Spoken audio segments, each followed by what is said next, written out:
Only Aunt Louise was still there, the last leaf on the tree.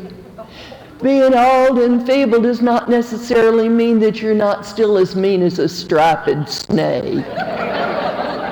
My Aunt Louise was what Kentucky mountain people call a caution to the wildcats.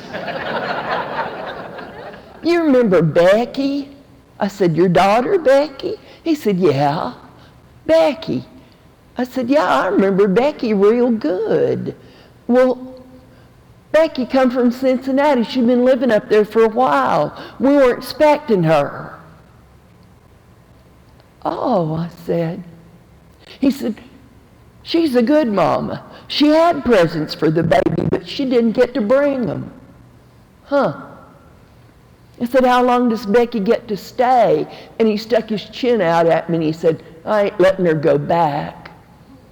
And I thought about what he said, and all of a sudden I heard it with my woman's ears. We were expecting her. She had presents for the baby.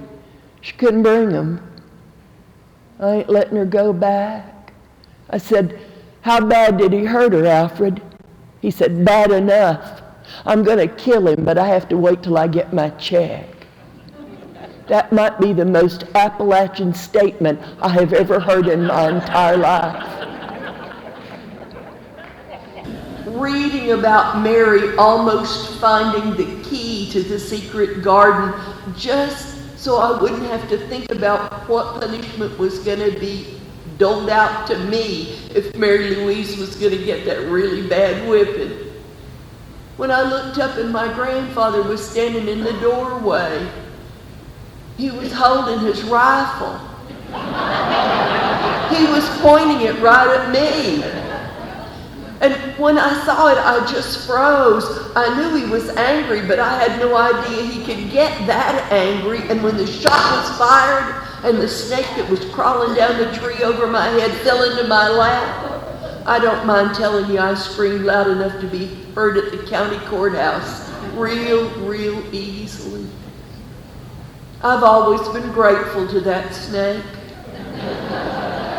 Even though it bled all over my sundress.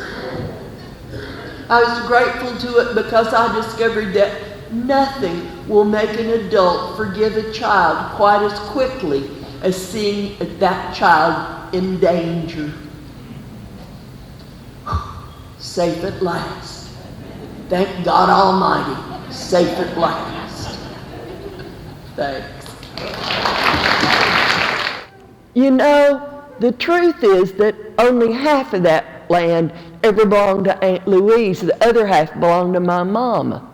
And while my mama was living, she wouldn't say suey to a goose. So whatever Aunt Louise said, that was always the way it was. But Mama's dead now. He said, yeah, I saw you at the funeral. I said, I saw you too, Alfred. Thanks for coming. But you know, since half that land belongs to me, I'm just sure that on my land there's good fat red squirrels. I figure Aunt Louise's half runs right along the top of the ridge, and there's probably nothing that grows up there but skunks and polecats. But on my half, there's good red squirrels.